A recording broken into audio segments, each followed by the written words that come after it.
A greve geral foi impressionante ou inexpressiva? A economia portuguesa parece melhor vista de fora do que de dentro? E porquê é que a América de Trump detesta tanto a União Europeia? Estas são perguntas para o programa de hoje e porque o Daniel Oliveira aderiu à greve geral e a Clara Ferreira Alves aderiu à gripe, hoje temos convidados no painel. E assim apresento Cecília Meireles e Luís Pedro Nunes. E do outro lado, Ângelo Correia e Pedro Marcos Lopes. Finalmente juntos. Lá vai o hacker para o ataque. Passa por um colaborador, passa por dois. Finta VPN e o antivírus grátis. Dá uma revenga na firewall. Olha, vai finalizar o ataque informático. Mas a Vodafone Business faz uma grande defesa. Agora a sua empresa pode ter a melhor defesa contra ataques informáticos. Com os seus equipamentos protegidos com o Trend Micro, a partir de 1,70€ por mês, o seu negócio pode tudo. Together we can. Vodafone Business.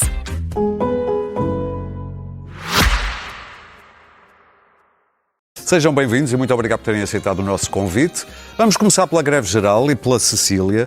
A Cecília, podemos ir por duas vias, quer por esta divergência clássica de números, para o Governo foi uma coisa, para as centrais sindicais foi outra, mas também por uma coisa que a Cecília disse aqui há dias, que em Portugal é mais fácil uma pessoa divorciar-se do que se despedir um trabalhador. Tendo em conta que quando se ouvem os patrões falar, normalmente quando se pergunta dos problemas que enfrentam em Portugal na sua atividade, normalmente referem instabilidade legislativa, muitas leis sempre a mudarem, problemas dos tribunais, raramente referem as leis laborais. A pergunta é esta: precisávamos mesmo destas alterações? Bom, boa noite, antes de mais, e obrigada pelo convite. Eu acho que precisávamos de algumas alterações. Sobretudo, eu faz-me sempre alguma impressão que está num país em que há muita gente que diz que precisamos de reformas, depois sempre que alguém tenta mudar alguma coisa, há um enorme movimento contra e uma enorme vontade que fique tudo na mesma. Eu, em primeiro lugar, em relação à greve, e essa frase tem a ver com uma certa perplexidade, porque eu não acho que o que está em causa... Vamos ver, não está em causa flexibilizar por completo os despedimentos, medida que, aliás, eu não seria a favor. Não é isso que está em causa. Não está em causa desregular completamente a relação laboral ou tratar trabalhador e empregador como se fossem duas partes iguais e equilibradas. Não é nada disso que está em causa. E, portanto, para mim foi bastante surpreendente e, sobretudo, não está em causa uma medida. Não há propriamente um decreto-lei ou uma lei aprovada. Não é disso que estamos a falar. Estamos a falar de uma proposta. E, portanto, faz-me alguma confusão fazer-se greve contra propostas. Sobretudo quando se diz que se quer fazer greve, mas ao mesmo tempo se quer negociar. Eu acho que isto é muito simples. Ou se quer negociar e se continua, apresenta-se uma proposta, apresenta-se uma contraproposta, que depois vem outra e outra, até se chegar a um consenso. Esta greve, eu confesso que fiquei sem perceber qual era a lógica de fazer uma greve aqui, tanto mais que esta medida só pode ser tomada pelo Parlamento. O Governo não tem maioria absoluta no Parlamento e, portanto, necessariamente vai ter que existir um qualquer consenso para haver uma qualquer medida. Estar a fazer greve geral, à partida, parece-me uma coisa assim um bocadinho. O Chega depois, já quanto parece aos números, afastar-se da possibilidade de aceitar isto, não é? Vamos ver. Agora, os sindicatos, não sei se preferem ver o Chega a fazer papel de sindicato. Se calhar o Chega prefere fazer esse papel. Agora, os sindicatos não acho muito inteligente da parte deles. Acho, sobretudo, que depois esta guerra de números... Acho que todos percebemos, não é? A partir do momento em que, ao mesmo tempo que há uma greve geral, há uma greve dos transportes. E eu acho que toda a gente percebe que, parando os transportes e parando as escolas, há muita gente que não vai trabalhar porque não pode ir trabalhar. Portanto, nunca vamos saber se essas pessoas estavam a fazer greve ou tiveram que ficar em casa. Não há possibilidade de fazer isso e, portanto, estas guerras de números são mais ou menos inerentes à natureza de uma greve geral. Vão sempre acontecer porque eu sei de muita gente que ficou em casa e queria vir trabalhar, ficou em casa porque não tinha transporte. Do que andei na rua, vi lojas abertas, vi cafés abertos, vi supermercados abertos. O país não parou, mas vi uma manifestação com muita gente. Portanto, mas também acho um bocado indiferente, para dizer a verdade. Acho que se eu tivesse visto uma pessoa nesta greve que me tivesse conseguido explicar de uma maneira clara e lúcida porque é que estão a fazer a greve geral, qual é o cerne da questão, a única coisa que eu vejo, de facto, as pessoas queixarem-se cheias de razão é que os salários são baixos em Portugal. Muito bem. Mas acho que esta reforma laboral podia, não resolve tudo, mas podia resolver algumas coisinhas. Pedro. É para aqui, é por isso que eu aqui estou, para explicar à Cecília porque é que as pessoas deviam fazer greve geral. Portanto, mansplaining. Não. Para já, muito obrigado por terem vindo. Eu é que agradeço. Bom, há duas ou três coisas antes que queria dizer à Cecília. A primeira é, eu sou a favor de reformas. quando as reformas são boas. E sou contra as reformas quando as reformas são más. É isso. Isso é basicamente uma coisa de lá para Alice. E como eu acho que esta reforma não é só má, é uma inversão completa do paradigma do direito do trabalho, que foi algo, curiosamente, construído com base num partido, da doutrina de um partido que a Cecília, salvo erro, ainda é militante, do CDS, sou completamente. uma democrata cristã, e dos sociais-democratas europeus. Esta legislação de trabalho, uma legislação do trabalho com determinados pontos, é um chão comum das democracias europeias ocidentais. E sobretudo influenciada, por exemplo, um documento tão importante como o Concílio Vaticano II. E, portanto, é isto o primeiro que está em causa. É que esta é uma inversão. E inversão porquê? Eu posso falar de vários pontos, mas vou, enfim, chamar à colação alguém que não será suspeito de ser um furioso grevista, nem um homem que não gosta nem um homem propriamente de esquerda, que é o Dr. Bagão Félix, que diz um dos pontos muito importantes desta lei. Sim, já não é há muito tempo, CDS. Já não é? Okay. Não. Não é, penso que esteja próximo, mas se calhar acho que nem sei se alguma vez foi militante. Eu não sei, eu dou-me bem com ele, portanto tenho boa relação com ele e acho que o CDS vê com bons olhos. E ele diz, faz-me impressão que se faça um despedimento coletivo e depois se vá buscar os mesmos trabalhadores numa lógica de trabalho temporário ou de outsourcing. Mas eu posso continuar. Posso continuar porque esta lei permite que as pessoas passem uma vida inteira com contratos a prazo, o que é, por inerência, por definição, algo que é completamente contra a raiz do direito do trabalho. E é bom que saiba o que é o direito do trabalho. É algo que tenta proteger mais o trabalhador, porque a relação laboral é tipicamente uma lei que é mais frágil. Que é mais, por definição. Sim. Mas eu posso continuar. Digo, por exemplo, que o livre despedimento é praticamente livre. Aliás, já era um bocadinho, mas enfim. Mas agora fica oficial, a contratação coletiva está posta em causa, o fim da criminalização do direito da declaração de trabalho também é gravíssimo. Bom, mas enfim, são todas, não estou a elencar. A primeira é esta, é a destruição do chão comum, que era uma coisa muito séria para os sociais-democratas e para os democratas cristãos. Eu não sei o que é que se passou com a social-democracia, com a democracia cristã em Portugal, mas enfim, está perdida. O segundo é a questão das empresas.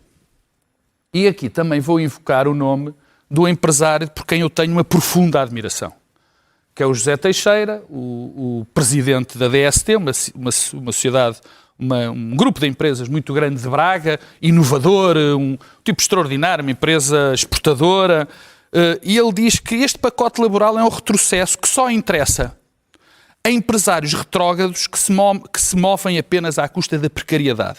Isto não é um empresário qualquer. E eu concordo inteiramente. E, aliás, há aqui um deslumbramento ideológico que me impressiona em relação ao direito do trabalho. Porque se havia coisas, se perguntares aos patrões, os patrões não tinham problema nenhum com a legislação laboral.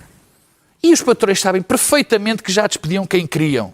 Isso é completamente falso. A Cecília está completamente enganada. Não mas é radicalmente enganada. Aliás, é mesmo extraordinário que se ache que se devia ser mais fácil uma pessoa divorciar-se do que despedir uma não, pessoa. Na realidade é de facto mais fácil. E ainda bem, não é? Ainda bem que é mais fácil uma pessoa divorciar-se, mal estávamos.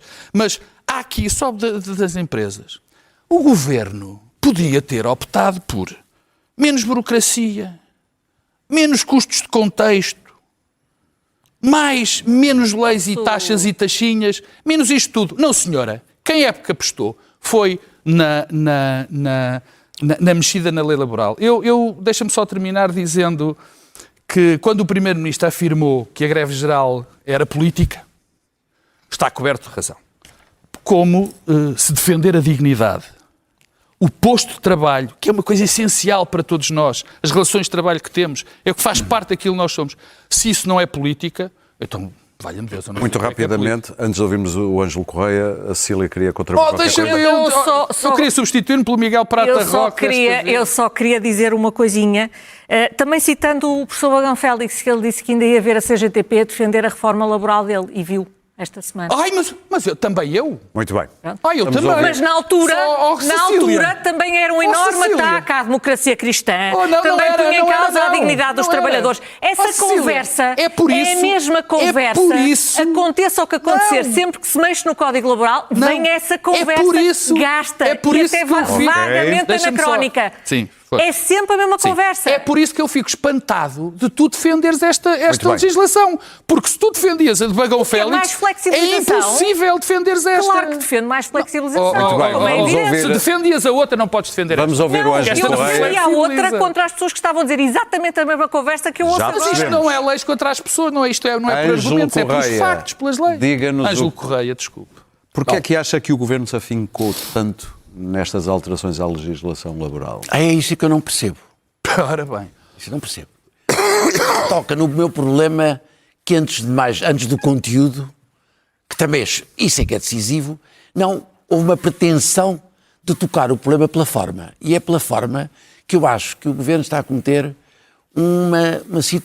criar uma situação muito negativa para si próprio. Esta lei não decorre de um debate pré-eleitoral.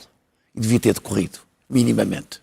Como isso não aconteceu, era fundamental que quando a apresentassem, o Governo substituísse um pouco aquele tempo perdido onde não foi utilizado, para, ao apresentá-la, trazer uma proposta, promover um enorme debate nacional. Isso de uma explicação. Porque o que aconteceu, pela omissão, pelo silêncio em que o Governo se colocou, levou a um conjunto de reações que estão a alterar completamente o ritmo e a natureza da discussão. Chegámos a um ponto em que, o que é que nós ouvimos? Ouvimos pessoas importantes, pessoas universitárias, comentadores, dirigentes políticos, sindicais, até empresariais, a dizerem uma coisa muito simples. Não, o Banco de Horas é perigoso, quando eu acho que o Banco de Horas é importantíssimo. Mas não, o Banco de Horas é importante, como outros aspectos da lei são terríveis, porque vão aumentar o número de horas de trabalho sem retribuição adequada. Não vão aumentar. Oh, Cecília, não me interessa. O que me interessa é que isso é dito, é colocado na opinião pública e o Governo, que é o autor da lei, que é aquele que a tem de defender, o que é que faz? Omite, silencia-se, cala.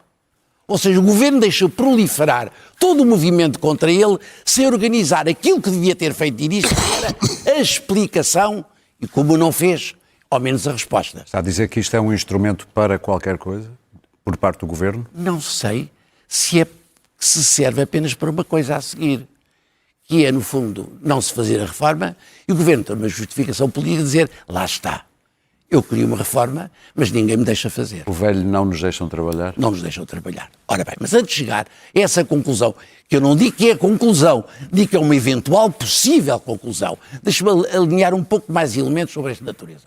O Governo deixou espalhar um conjunto de comentários a esta lei que a apresentam de uma maneira, porventura, terrível. E o Governo nada faz. Pior, qual é a resposta que o Governo faz no plano comunicacional? Não fala disto.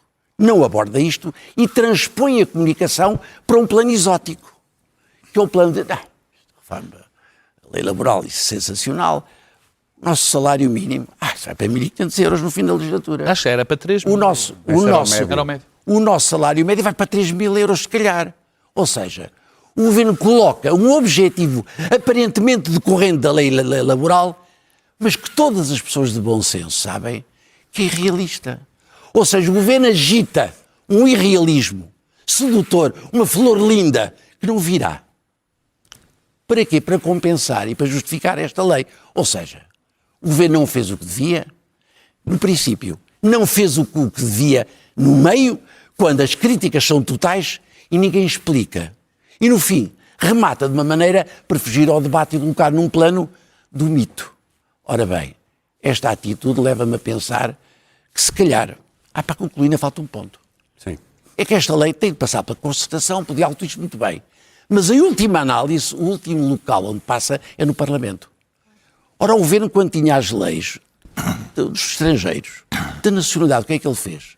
Escolheu entre o PS e o Chega, escolheu um partido, não interessa quem, mas fez um que garantia a passagem. Claro que interessa. Neste caso, a questão que se põe, então, com a densidade e importância deste problema, Deixa até arrastar a posição do Chega por uma posição de dúvida inicial, críticas a 2 pontos, para uma crítica mais global. Então quer dizer, o governo está a lutar por quê? Pela eficácia política de termos uma reforma estrutural ou pelo fingimento de termos uma lei que não é para aprovar? Essa é a minha dúvida. Muito bem. Luís Pedro? Bom, eu também estou nessa questão de como é que o governo permite não o descontrole total de narrativa em relação a este pacote laboral. São 100 medidas sobre as quais não se digna a dar grandes explicações sobre elas. Aliás, dizem que o pacote laboral é em si um exotismo da ministra, que é uma académica e quer deixar a sua marca no governo, e que ela própria foi para o governo porque quis fazer um pacote de medidas laborais com o seu nome. Não sei. Mas que havia ali algumas que seriam, de facto, tinham a marca de criar polémica, como as questões ligadas à família, à maternidade, e que ela própria já disse que queria retirar, mas que não... Mas que continuam, mas que foram logo as primeiras, as mais emblemáticas, as mais problemáticas, e que ainda continuam aí a serem contestadas, quando a própria ministra disse que iriam cair, mas que são uma das provas de que o governo não tentou controlar a narrativa, perdeu a narrativa em relação às medidas. Cada segmento da sociedade sindical, dos partidos, comenta o pacote laboral escolhendo uma única medida e fazendo com que essa medida seja considerada um retrocesso civilizacional terrível. E hoje vimos uma coisa que eu já não vi há algum tempo, que foi um vício na esquerda e na rua, um regresso a uma certa rua cantada e que já não se via num país que se tinha considerado que era sociologicamente de direita. Hoje houve um cheiro a anos 90, que o meu início de carreira foi a cobrir sindicatos. E, portanto... anos 90 ainda foi Cavaco. Cobri muito sindicalismo e greves gerais. E, portanto, houve aqui um cheirinho a greve geral dos anos 90... Houve um cheirinho a uma coisa que depois a gente vai a ver mas que já não se esperava. Portanto, vimos que os sindicatos, a CGTP, mas essencialmente a CGTP, teve aqui uns elétrodos que ressuscitou. Acho que foi mais a UGT. Ressuscitou. E a própria UGT. Assim... Não, quem está dependente da negociação, quem há uma expectativa para que possa negociar, claro, é de facto a UGT. Tanto mais que Ventura, vendo o ar do tempo, resolveu dizer que a lei laboral, afinal, é um bar aberto para os despedimentos. Não contem com ele. Portanto, deixa a UGT como sendo o único parceiro. Ontem, amanhã, não, disse hoje. Ou hoje, amanhã podemos Portanto, é o único parceiro para negociar e estamos numa situação em que possivelmente vão ser a CIP e a CCP os patrões a tentar colocar o governo e as centrais sindicais a conversar na concertação social. Portanto, podemos esperar que sejam os patrões a tentar convencer o governo e os sindicatos a conversar para que haja concertação social. E, aliás, eu hoje já vi o próprio homem da CIP a dizer que temos que pôr o governo e os sindicatos a conversar. Claro.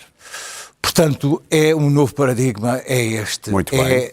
Os patrões a chamar à mesa o governo e os sindicatos. Claro, porquê? Porque será?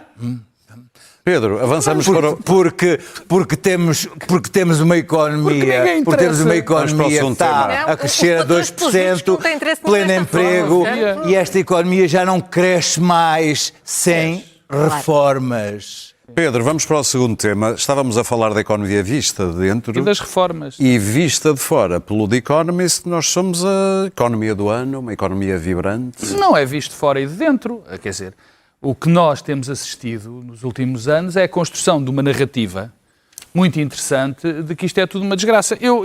Deixa-me dizer, começar por aqui. O trabalho que se fez nos últimos 10, 12, 13, 14, 15 anos na economia portuguesa foi absolutamente notável.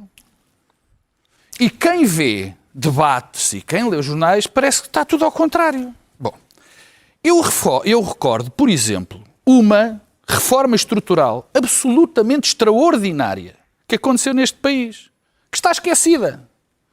Nós passamos, em pouco mais de 20 anos, de 20% ou 22%, 23% no nosso PIB de que valiam as exportações. Há 20 e tal anos, as nossas exportações valiam 22% do PIB, por aí. Eu lembro-me de ser objetivo que elas chegassem aos 40%. Exatamente. E neste momento, Chegou aos 50. exatamente. Eu sei, mas eu lembro-me desse... Passou os 50%, este ano vamos ter alguma dificuldade, por outras razões que são completamente conjunturais, mas isto sim é uma reforma. E não é agora para me fazer engraçado com a Cília. Isto é que são reformas estruturais. São as que mudam e que levam tempo. Uma pessoa, uma ministra, não pega num papel e escreve ali um conjunto de coisas e acha que aquilo é uma reforma, porque aquilo não é reforma nenhuma. As reformas são coisas lentas, são processos. Portanto, esta reforma foi notável, mas há mais. Nestes últimos anos, e eu faço questão de dizer uma coisa, é porque eu estou cansado. O populismo é uma doença muito engraçada, é um vírus muito engraçado e que nos contamina a todos.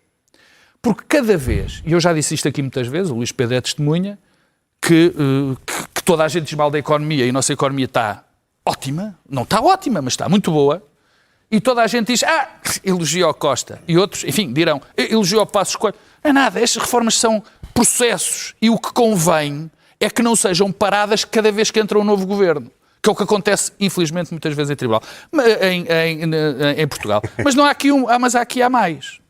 Nós neste momento, se não é o momento da nossa história em que temos mais gente empregada, Pleno emprego? não deve haver... Não, eu digo em número. Ok. Nós, em 6, 7, 8 anos, criamos mais de 1.200.000 empregos. O nosso salário mínimo e o nosso salário médio, que são muito baixos, incapazes, não chega, como dizia o outro, não chega, é preciso que os salários cresçam muito mais. Mas cresceram significativamente. Nós temos um mercado, aquela história que nos dizem, nós dependemos do mercado interno. É mentira, dependemos do mercado externo, são 50%.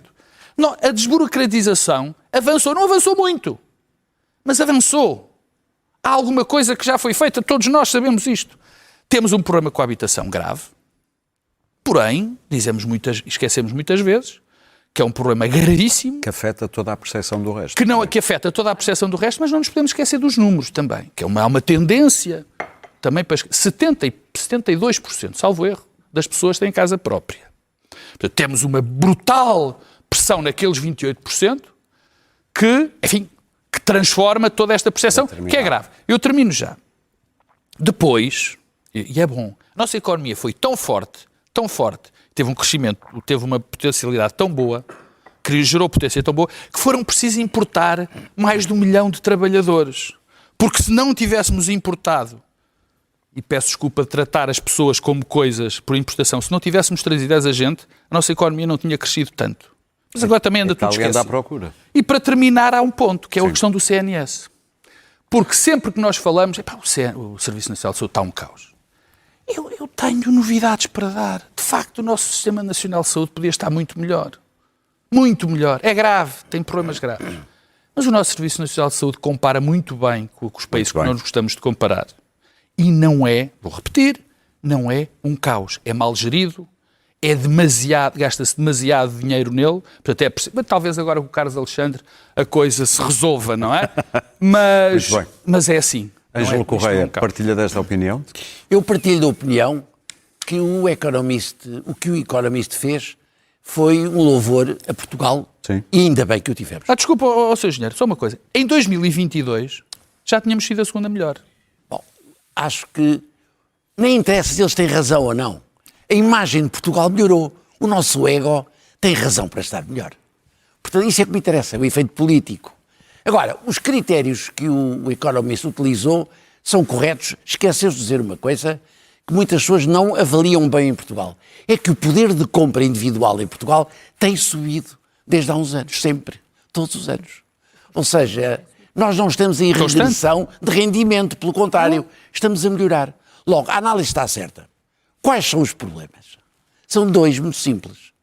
Primeiro, é uma análise pontual, para 25, onde nós temos de conjugar 3 efeitos. Efeito de do PRR, o turismo e a vinda de milhares de pessoas, centenas de milhares de pessoas, que aumentaram a nossa força de trabalho. Isso é muito importante. Mas aí a questão é outra que se põe e que nós não falamos. O volume de pessoas que chegaram à economia portuguesa, o volume de pessoas que hoje em dia é a população ativa no trabalho, não deveria significar um aumento de 2%, mas 3 ou 4%. Sim, é verdade. Ou seja, o problema escondido por debaixo dos números é de que, com estas realidades, turismo, PRR, chegada de mil imigrantes, a trabalharem acima de tudo, o que é que acontece? A razão do nosso crescimento, a justificação era um motor para 3 ou 4. Ou seja, o que é que isto quer dizer? Uma coisa muito simples. O nosso chamado PIB, digamos, o PIB de baixo, o PIB de, digamos, que é um motor, que é a base suficiente para o crescimento, está baixa em excesso. Porquê? Porque a ausência das tais reformas estruturais. Segunda questão. Olhando para o futuro, nós podemos falar desta realidade de hoje, daqui a 2, 3, 4 anos? Desconfio que não. E vou dar as minhas razões. Primeira, os 2 grandes motores da economia são sempre, na nossa economia ocidental, na portuguesa, são as exportações e o investimento. O que é que acontece às exportações? O Pedro e a Cecília disseram muito bem, passámos dos 20 e tal % para 50%. Ora, é preciso dizer outra coisa mais. Nos últimos anos regredimos 4 pontos. 4 pontos. As exportações estão a patinar, estão a regredir em alguns casos. Segunda questão, o investimento. O investimento público, nós não estamos no período das cativações, mas a verdade é que estamos a cativar. Porquê? Porque o que estamos a investir no setor público não chega para pagar as amortizações do capital aplicado no setor público. Ou seja, nem estamos a pagar ainda as amortizações do que está, quanto mais para fazer crescer a economia. Segunda dificuldade, o investimento global, formação bruta de capital fixo. No PIB ela figura com uma visão de 20%, que já tem em conta PRR, turismo, tudo isso. Sabem quanto é que era em 2000? Era 30%. No prazo de 25 anos, fizemos regredir a percentagem de investimento global no produto interno de 30% para 20%. Alguns critérios mudaram. Portanto, meu caro amigo, formação bruta de capital fixo, disse eu, não disse investimento. Isso não muda. Isso são regras próprias e fixas. De onde? Eu não vejo os próximos anos com uma capacidade real de manter este perfil. Pelo contrário, vejo preocupações. É um ano dourado, portanto, que sem exemplo... Eu não digo um ano dourado, é um ano bom, que é realista o que o Economist diz, mas que eu não vejo razões suficientes a longo prazo, a médio e longo prazo, para sustentar. De onde? Que isto fique bem para Portugal, que nos alegremos, e temos razões para nos alegrar com esta indicação do Economist, mas não podemos fiar na virgem e não correr. Okay, deixa-me só uma nota. Muito rápido. Que há nuvens negras, as nuvens negras no horizonte, na minha opinião, são outras. Pedro, olha os minutos. Sim, é que nos 2 últimos anos... É que nos 2 últimos anos a despesa fixa cresceu brutalmente. Luís Pedro Nunes compensa. Sim, não, é verdade. Compensa. Vou compensar e ser rápido para compensar o Pedro Marcos Lopes. Bom, temos um problema com a nossa economia que é em pleno só cresce 2% e temos o PRR, temos o turismo em máximos, temos a imigração. Isto são indicadores de conjuntura, porque temos problemas estruturais da economia que não são resolvidos e aceleradores da economia ou são alterações tecnológicas ou populacionais ou são questões estruturais e essas questões estruturais não mudam. eu estava a olhar e há um problema naquela tabela, é que olhamos e vemos que a economia alemã está em 25º lugar. E sim é um problema para a economia portuguesa. É sim, senhor. Para as exportações portuguesas. E para as exportações portuguesas. Esse é um problema que eu olho e vejo... Mas tens a vantagem da Espanha estar bem. Mas a Espanha está bem, mas a Alemanha está mal. Há uma série de países europeus que estão... Aquilo é as 36 economias mais ricas do mundo e as economias europeias estão todas um pouco cá para baixo. Portanto, esse é um problema que o Economist, quer dizer, que tem lá indicadores como o crescimento da Bolsa Portuguesa. Portanto, enfim, é o que é. Muito bem, Cecília. Sim, eu acho que é uma boa notícia, obviamente, não é? Se viesse lá que era a pior economia da Europa, estávamos todos aqui. Agora, eu acho que a explicação profunda para isto, nós estamos num ciclo de crescimento económico há mais de 10 anos. Desde que a economia deu a volta em 2013, 2014, nós tivemos sempre anos, com exceção da pandemia, de crescimento económico, e quem vê linhas económicas não vê a oscilação dos ciclos políticos, vê essa linha económica. O que é que está a acontecer na Europa? A Europa está com o motor de crescimento que é a Alemanha bastante gripado. A Europa está a patinar muito entre os problemas de crise energética, os efeitos da guerra da Ucrânia e os problemas que a Europa criou a si própria no setor industrial. Esse motor exportador da Europa, e exportador até para outros blocos, está muito gripado. E é isso que explica que no sul da Europa, que está menos exposto a isso, precisamente porque o peso da indústria, infelizmente do meu ponto de vista, mas porque o peso da indústria é inferior aqui, o peso de setores como o turismo é maior, são, nesta conjuntura, menos expostos. E, portanto, são economias, Portugal, Espanha e Grécia, são economias com mais vigor, porque têm um setor que não está a ser afetado da mesma maneira que estão a ser afetados os grandes países industriais. Por exemplo. Exatamente. Por isso é que eu estava... Vamos lá ver. Quando se estava a falar das exportações, tem precisamente a ver com isso, porque as exportações ligadas ao turismo estão sempre a aumentar. As ligadas à indústria é que não estão sempre a aumentar, porque a Europa está com um problema grave na indústria. Portanto, em Portugal, o que tem a ver com a indústria também sente esses problemas, porque isto aqui não é... Mas aumentou muito nos 10 últimos anos o crescimento da exportação já agora, da indústria. Também gostava de dizer acerca disso. O aumento das exportações também não foi uma reforma, mas também não caiu assim do céu aos trambolhões. Teve claro a ver que não. muito com o mérito dos próprios, que numa altura de crise foram abrir novos mercados, mas também teve a ver com algumas reformas, uma das quais foi laboral, que ajudou na altura. Quando se fez essa inversão. Pronto. Convém também lembrar, porque não é para ligar aqui o canal História, mas silêncio é um bocado selvagem, a reforma laboral responsável. Sim, houve na altura, não sei se já estarão porventura esquecidos, porque lá está, como o discurso é sempre o mesmo, depois torna-se um bocado repetitivo e já se baralham as várias, mas é sempre a mesma coisa.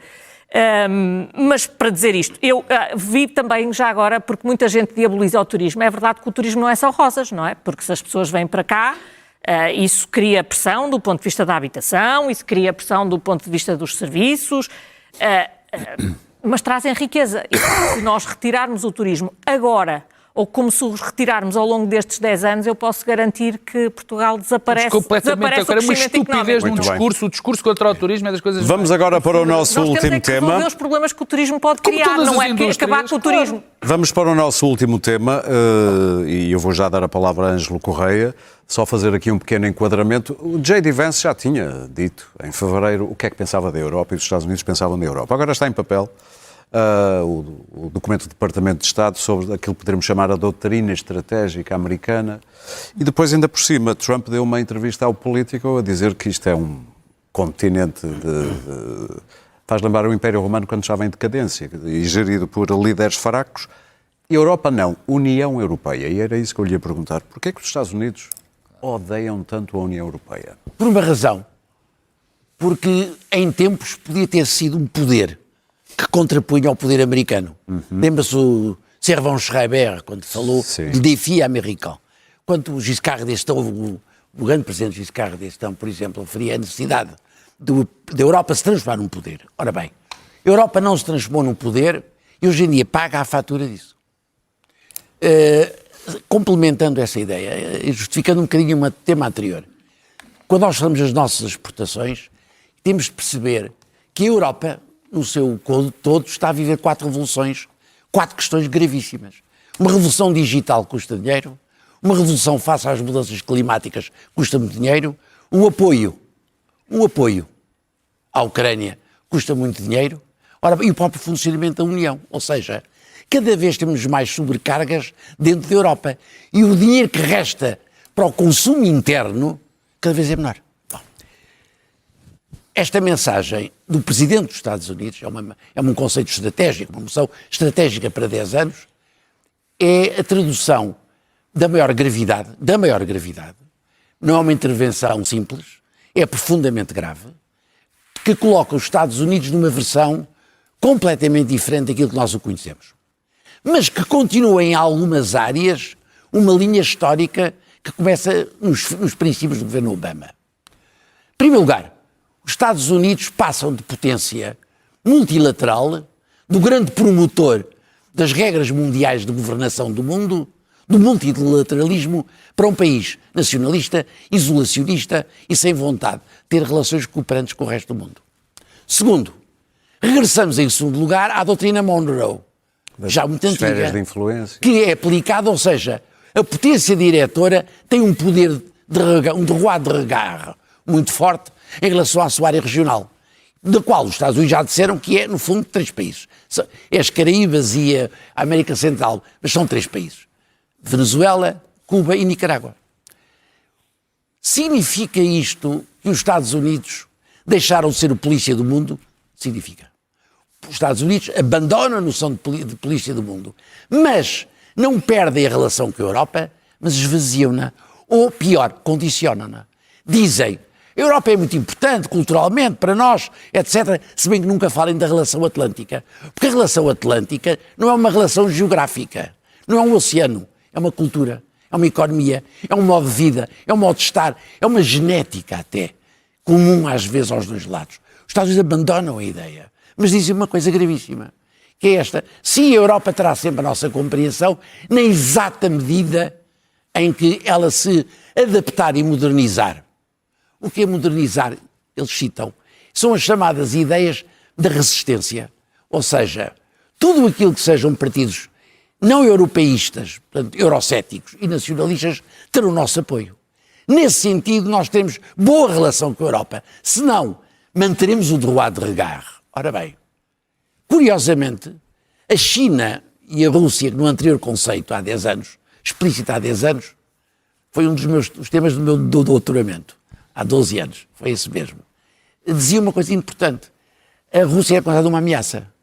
Hoje em dia passa a ser uma entidade de cooperação para a resolução do problema da Ucrânia, sem referir mais nada da futura relação entre a Rússia e os Estados Unidos, o que é duvidoso. Segunda questão.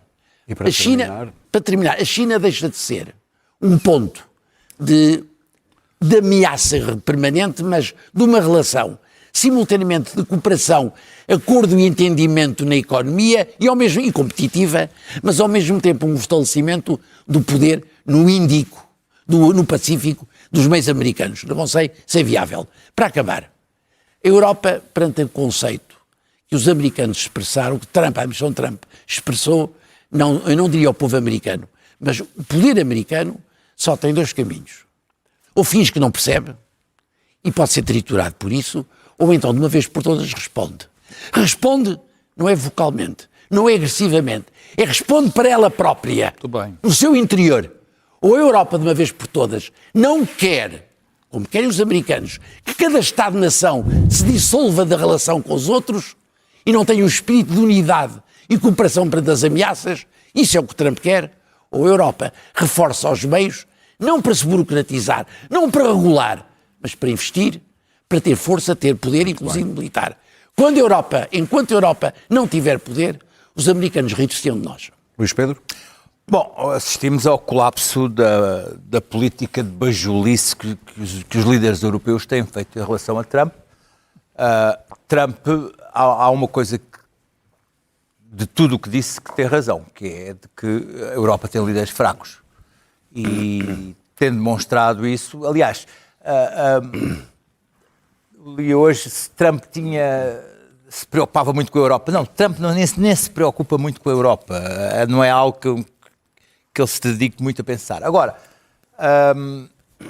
J.D. Vance tem um desprezo total pela Europa e pelos valores europeus. Aliás, há várias coisas que possivelmente formatam a cabeça de Trump, que é J.D. Vance, possivelmente a ideia de Putin, é Elon Musk, que está completamente revoltado com a legislação europeia e as multas e a Big Tech em relação da União Europeia. Nico Fuentes.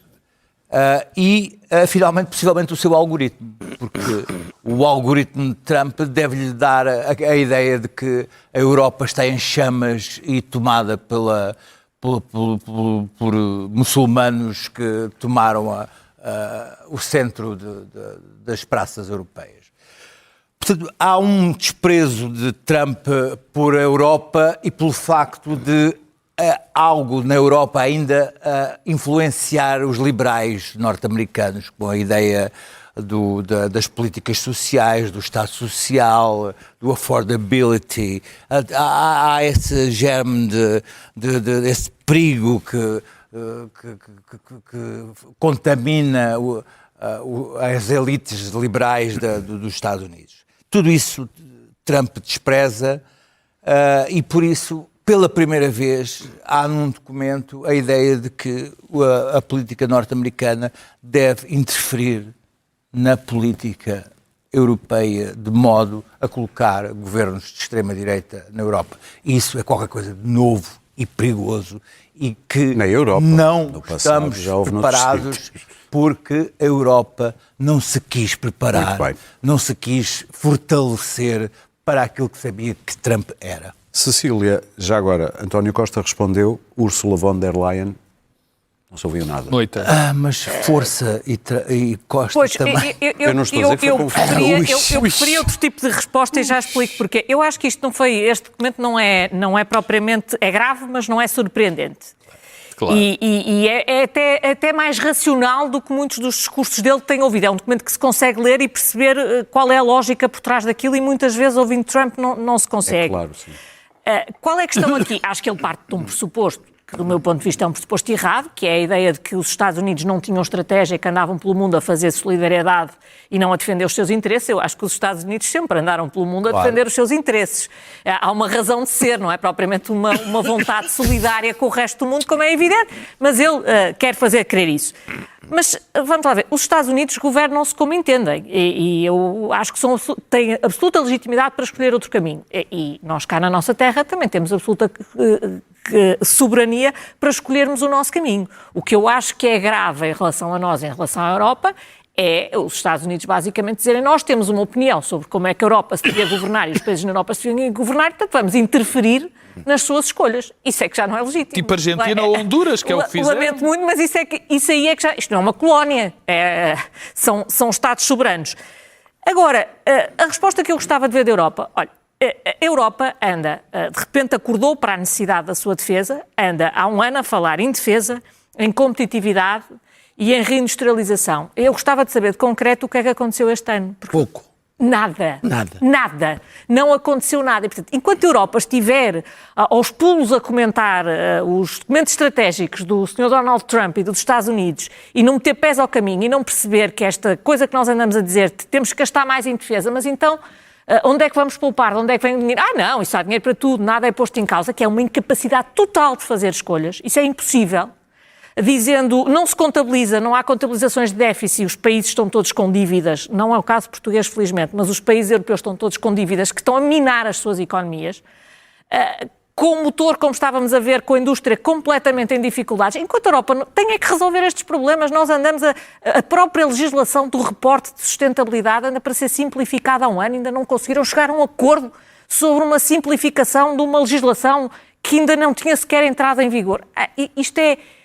Enquanto a Europa não perceber que tem que ter alguém que tem que fazer e não discursar, e eu acho que grande parte do problema aqui está na Comissão Europeia e no funcionamento da Comissão Europeia, que parece que funciona um bocadinho à revelia de tudo o que acontece. Sob esse ponto de vista, estes choques de Trump podem fazer alguma coisa? Podem fazer alguém acordar nessa engrenagem adormecida? Tenho muitas dúvidas, porque isso não se acorda para fazer o que os outros...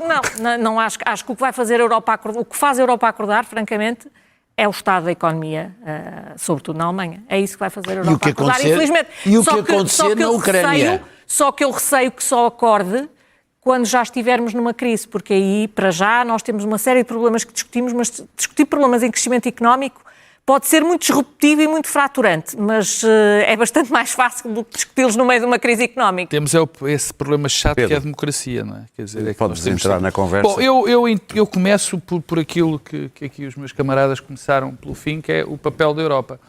Não está aqui ninguém hoje, nem aqui o meu camarada do costume, Daniel Oliveira, que costuma estar aqui a um lado, que eu, enfim, provoco sempre com esta questão. Eu andei muitos anos a ouvir um discurso de uma determinada esquerda e também de uma determinada direita sobre a Europa das Nações, que nós não podíamos fazer tanta integração, porque a integração era muito complicada, porque isto tirava a soberania aos povos. Ouvi muito esse discurso. E subitamente as pessoas estão-se a perceber que isso foi um erro fatal, provavelmente fatal para a Europa.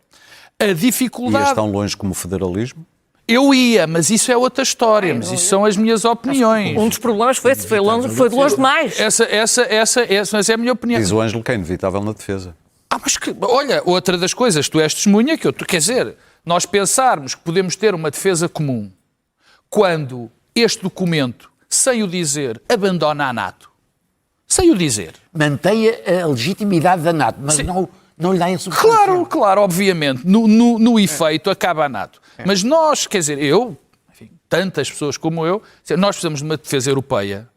E para se ter uma defesa, para ser um exército europeu, é preciso ter um comando unívoco. Quer dizer, temos aqui o engenheiro Ângelo Correia, especialista em questões de defesa, que me pode dizer se nós podemos ter 14 tipos de tanques diferentes na Europa, que é o que temos, ter um comando aqui, outro comando ali, isto é impensável. Portanto, a questão do federalismo, eu sou um federalista há muito tempo, mas porque quero conservar a minha soberania.